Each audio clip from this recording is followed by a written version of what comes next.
બનાસકાંઠા જિલ્લાની આશા વર્કર બહેનોએ ફિક્સ વેતન સહિતની માંગણીઓને લઈને સરકાર સામે બાયો ચઢાવી છે। આજે કલેક્ટરને આવેદનપત્ર આપી બહેનોએ પોતાની માંગણીઓ નહીં સંતોષાય તો ઉગ્ર આંદોલનની ચીમકી ઉચ્ચારી હતી।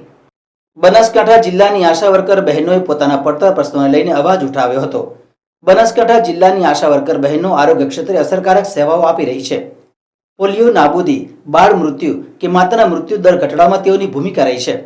ત્યારે આશા વર્કર બહેનોનું નજીવું વળતર આપી શોષણ કરાઈ રહ્યું છે, જેની સામે અવાજ ઉઠાવતા આશા વર્કર બહેનોએ આજે પાલનપુર ખાતે વિરોધ પ્રદર્શન યોજી જિલ્લા કલેક્ટરને આવેદનપત્ર આપ્યું હતું।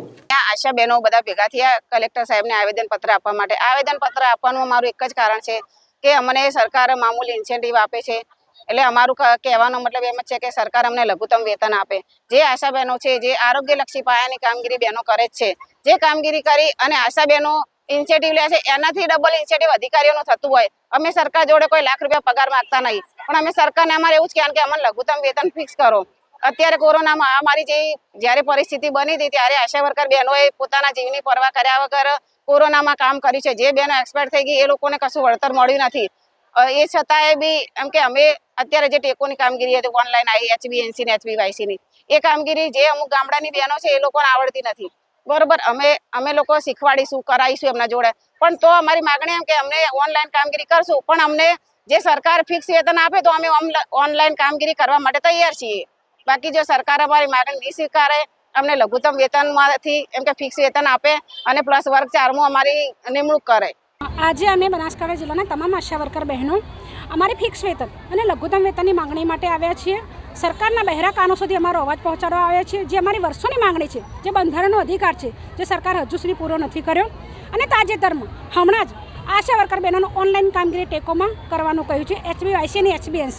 એટલે સરકારને કદાચ જ્ઞાન નહીં હોય તો એમને યાદ અપાવું કે જે તે સમયે 2007 કે 2004માં આશા વર્કર બહેનોની નિમણૂક થઈ ત્યારે એ બહેનો 4, 5 કે 7 ભણેલા, કોઈ 10 ભણેલા, 12 ભણેલા એવા લીધેલા છે।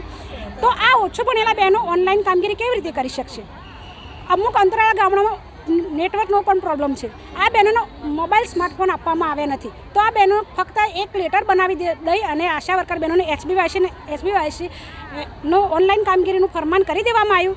તો અને પાછું એવું લખવામાં આવ્યું કે આ બહેનો જો આ કામગીરી નહીં કરે તો એમને એનું ઇન્સેન્ટિવ મળવાપાત્ર રહેશે નહીં। તો સરકારને આ જ્ઞાન હોવું જોઈએ કે આશા વર્કર બહેનો ઓછું ભણેલા છે, ઓનલાઈન કામગીરી ન કરી શકે, અને જો એમને ઓનલાઈન કામગીરી કરાવી હોય તો પહેલાં સ્માર્ટફોન આપવા પડે। સ્માર્ટફોન આપ્યા વગર આ રીતને ફક્ત એક સિમ કાર્ડ આપીને ઓનલાઈન કામગીરીની એમને જો હુકમી કરવી છે। બીજી વસ્તુ કે આશા વર્કર બહેનોને ફિક્સ વેતન અને લઘુત્તમ વેતન એની મુખ્ય માંગણી છે। અમે ઓનલાઈન કામગીરી નહીં કરીએ એવું પણ નથી કહ્યું। ઓનલાઈન કામગીરી જો સરકારે કરાવી હોય બહેનો પાસેથી તો એમને લઘુત્તમ વેતન કે ફિક્સ વેતન આપવું પડશે, તો જ આવનારા સમયમાં ઓનલાઈન કામગીરી આ બહેનો કરશે। જો કે આશા વર્કર બહેનો લઘુત્તમ ફિક્સ વેતનની માંગ કરી રહી છે। જે માંગ નહીં સંતોષાય તો આંદોલન છેડી સરકારને તેના પરિણામ ભોગવવાની ચીમકી ઉચ્ચારી હતી।